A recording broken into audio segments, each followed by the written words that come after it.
Hey everyone, hope you're doing well. Welcome back to NRL Fantasy Analysis. Before we get started, I just want to say I was on the Talking League podcast last night. So if you want to jump on and have a listen to the Q&A that we did on that, if you want some of my answers on a lot of the players, then jump on there. But also go through my comments as well with the Q&A video later on today. So we'll jump into the team list. For this week, we've got the Storm and the Raiders kicking off round 22. So 4 rounds to go, guys. If you haven't used most of your trades, I suggest to use them over the next couple of weeks. Just because you obviously don't get to keep them leading into next year, and we do have a lot of injuries and suspensions. So now's the time to get a strong sort of 18, possible 19 plays if you can, if you're lucky, and kick off into a good couple of rounds to finish it off and really improve that rank. Or if you're heading into head-to-head finals, then good luck to everyone out there. This is usually the last 4 weeks, for default head-to-head leagues. So good luck there. With the Storm, nothing much changes. The question is going to be, if you're looking to pick up someone like Jerome Hughes, is will he get rested at some point? He's been really the only one in the Storm team that's played the whole year. Nico Hines looking to play about 45 minutes again, like the last 2 weeks. I wouldn't see much change to that. I think Munster's a really cool option if you can't get anyone at that really high price. I think him in that 700k range is really, really cool. We see Bally Simonson come back, but he doesn't go into the 1 jersey. Rapana keeps that. In terms of anyone else in this side that you'd be looking at, I wouldn't be. If you got CHN and you have a lot of trades left, I'd suggest moving him on just so you don't lose all that cash, or you can utilize his 680k. But other than that, it might just be you might just have to hold him and have him there as to play unless you in case you need him at some point. Harry Grant's a half decent option. He should be able to average around 50, but to see him average anywhere 60 plus, we need him to get close to 80 minutes there, and he's not going to get that at the moment. If we move along to the Dragons and the Panthers, and Bird keeps his 1 jersey, which I think is really, really cool. The game should go, obviously, the Panthers' way, you'd imagine. There's a good chance that Cleary plays as well. So I wouldn't expect Bird to score anything crazy, but somewhere in the 40 to 50 range would be delightful. Anything under that, you could probably understand if they get beat pretty badly. Lomax is a solid option in the centres at a much cheaper price in that mid 400s. If not, he'll be a cool option next year, that's for sure. DeBellin should get some really big minutes over the last bunch of games here. With Maguire playing in that middle rotation, you should see DeBellin play big minutes through the 13 role, which I think will be ideal for his scoring if you're looking at something like him. Dufty's still in the 18 jersey, so something's going on there, and he's not getting the game. Burton should score well again this week, but be aware that he might end up in the centres with Cleary looking to be back this week. Anyone else in this side, like Isaiah Yo's lost a fair bit of cash, and he's a very, very important piece to their puzzle. So I imagine over this last 4 rounds, they're going to want to get back into a really good rhythm, and he should score well with Cleary coming back as well, being that good connection between, the link, being the good link between him and the halves there and the outside men.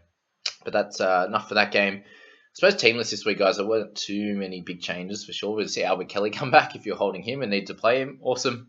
Cobbo comes back into the centres, but again, not really relevant. Payne Haas is still a really good captaincy option. I wouldn't be worried about him at all. Against the Roosters, I think he's going to have to do a lot of work, and I'm expecting a 60 plus this week. Maybe a few more attacking stats would be ideal. With the Roosters resting Jared Highgraves, can't even speak today. They're missing him. Victor Radley's going to be a really solid option, getting big minutes, you'd imagine, with Crichton out as well. So Butcher and Tupanua will be back in the back row rotation, and Radley getting close to 80 minutes. And when he's done, really big 70 plus minutes, his lowest score is 52 at this stage. So he's really cool at that 580k mark. Manu's really high right now in the 715. Tedesco's going to score great. You need to get him in your side, I believe. They're really going to need him to stay close to that sort of top 4.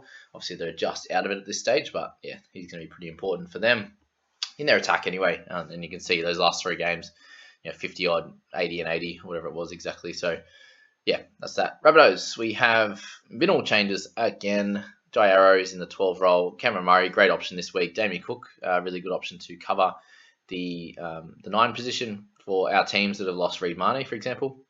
Also talk about Joey Lussick, who is actually Reid's replacement, who will also be a decent option at 367k. So do that. Gagai is I'd say the third to 5th best option in the centres. Obviously going to be week to week, and be interesting to see what happens in the last 4 weeks with him. It could be a 70, it could be a 30, just up and down like that.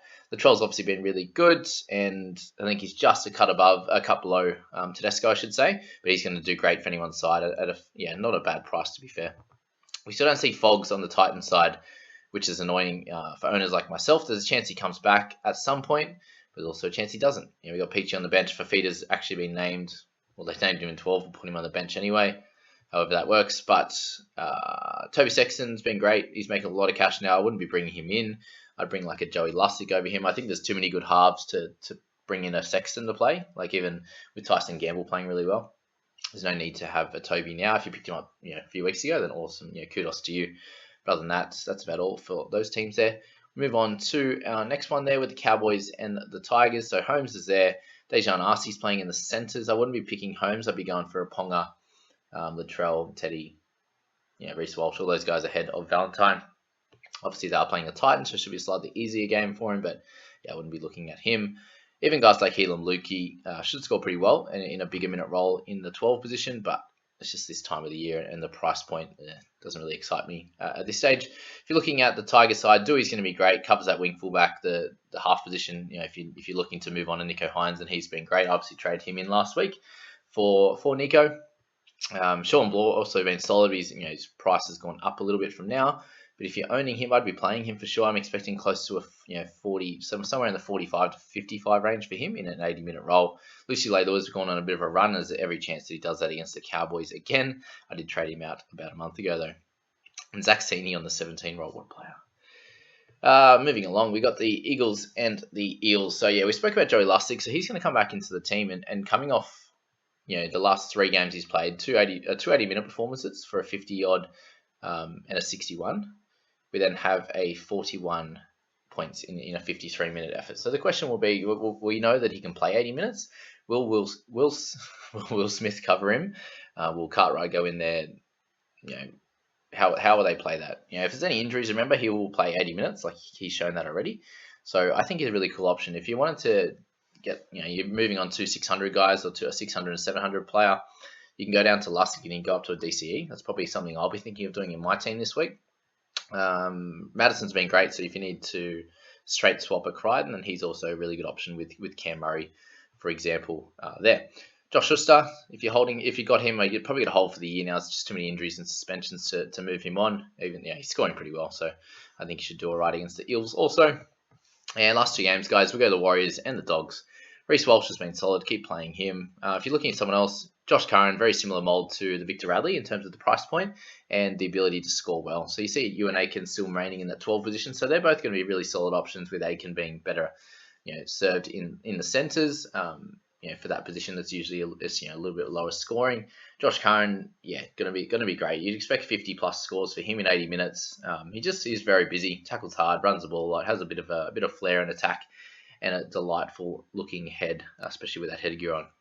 That's that. On the Dogs side, we've got Jake Cavarillo in that 7 position, which is really cool. So I'd be playing him every week, with him doing the majority of the kick meters, controlling this team, goal kicking against the Warriors there. You'd imagine this game would be a little bit closer, which means there should be sort of 2 to 3 tries at least. Gives him a little bit in the goal kicking, some chances at try assist, and maybe a try himself. But we actually see Ryan James and Corey Horsburgh come over from the Raiders to the Dogs, which is going to help them for sure. I think that, obviously with Thompson out, so we've still got Thompson out. Josh Jackson's still playing. We've got a few guys out for the Dogs, and that's just going to help them out a little bit. That little bit of punch through the middle, especially with Horsburgh coming off the bench, I think is a really good one for him. So expect that game to be a little bit closer than many would think. Sharks and the Knights, also one that should be fairly close, but I'm expecting a big score from Ponga. 60 plus would be my thoughts. It'll be interesting to see how Kennedy and Raymond go. I think both will go pretty well again this week. Braden Trindle, I'm expecting a 50 as well. And then Watson's in a 13, but there's every chance he just gets moved back to the bench as per usual. Pearce will be alright, but I wouldn't be looking to bring him in. I just don't think the scoring will be enough. And then you've got Frizzell there in the number 11 jersey, who I think is going to be great. After having a couple of weeks of return now, I think, with them having an easier draw and being a better team, you saw how he scored at the start of the year when they actually played pretty well. I think you'll get a lot of those attacking opportunities for the next 4 weeks as well, and be a good option for anyone's squad coming into the end of the year. There's no chance of him getting rested or anything like that. There's that reason as well. Brayley is the other one that's back as well. So if you own him, you can just, if you've got a bunch of injuries and stuff, just play him. He has a chance to get somewhere between 40 and 50, I think. And help your team out. So that's that, guys. That's the team list. So, short and sharp. I hope that helped with my analysis as well on different players and what I'd be doing in different spots. Obviously, we lose some vigor in the mids or edges and the hooking position as well. I think most people have enough halves, except for my team, but there's plenty of options in that. Even going down to Trindle, for example. So try and load up a little bit in the hooker in your mid position, and just make sure you have cover in all positions for the last few rounds if you're running out of trades, which I know most people have done so. So as we always say, guys, hope you enjoyed this. Please like, subscribe, and we'll catch you in the next one. We're going to go through a lot of those questions. See you later, team.